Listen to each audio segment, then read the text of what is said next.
পাক জিজ্ঞেস করবেন, ও আমার বান্দারা, ও আমার জান্নাতি বান্দারা, আমি তোমাদেরকে যে সব ওয়াদা করেছিলাম সেই ওয়াদা মতো সব পাইছো কিনা?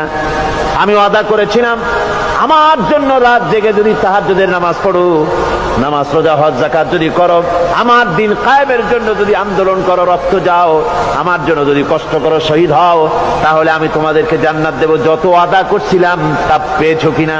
জান্নাতীরা বলবে ক্বালু নাআম, সব পেয়েছি, সব নেয়ামত পেয়েছি। আল্লাহ বলেন সব পাও নাই, ওয়ানাদাইনা মাজিদ, আমার কাছে আরো বেশি আছে, আমার কাছে আরো বেশি আছে, সব পাও নাই। জান্নাতীরা বসে থাকবেন, বুঝতে পারবেন না এত নিয়ামত পেয়েছি, আল্লাহর কাছে আরো আছে। আল্লাহর নবী তখন মুখ খুলবেন, নবীজি বলবেন রব্বুল আলামিন, জান্নাতীরা বলতে সাহস পেতেছে না, সব পেয়েছি ঠিকই, কিন্তু যার জন্য গভীর রাতের আরামের ঘুমকে হারাম করে তাহাজ্জুদের নামাজ পড়েছে, যার জন্য স্ত্রী পুত্র পরিজনের মায়া পরিত্যাগ করে জিহাদের ময়দানে শহীদ হয়েছে, যার জন্য জেল খাটলো, জরিমানা দিল, যার জন্য নির্যাতিত হলো, সে আল্লাহ রব্বুল আলামিনকে তারা এখনো দেখে নাই।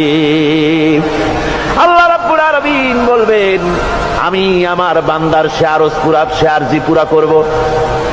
আল্লাহ রব্বুল আলামিন তার সামনে থেকে সমস্ত নূরের পর্দাগুলি সরে যাবে, রব্বুল আলামিন তার বান্দার দিকে, বান্দার সামনে জালুয়া আফরোজ হবেন। আল্লাহ পাক কোরআনে কারীমের ভিতরে বলছেন, উজুহু ইয়াউমাইযিন নাযিরা ইলা রাব্বিহা নাযিরা।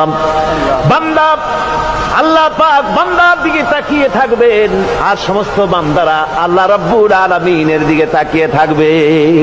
এই অবস্থায় কত কাল চলে যাবে কেউ টের পাবে না। রব্বুল আলামিন জান্নাতের ভিতরে তোমার জান্নাতীরা যেদিন তোমাকে দেখবে, ওই দিন আমাদেরকেও জান্নাতে একটু জায়গা করে দিও আল্লাহ। আমরা যেন ওই জান্নাতের ভেতরে বসার জায়গা যদি না পাই, আমরা গুনাহগার মানুষ, জান্নাতের কোন একটু জায়গায় ঠাঁই করে দিও যেন তোমারে দেখতে পাই। আয় আল্লাহ, তোমাকে দেখার তৌফিক আমাদের দিও, ধরে বলেন আমিন।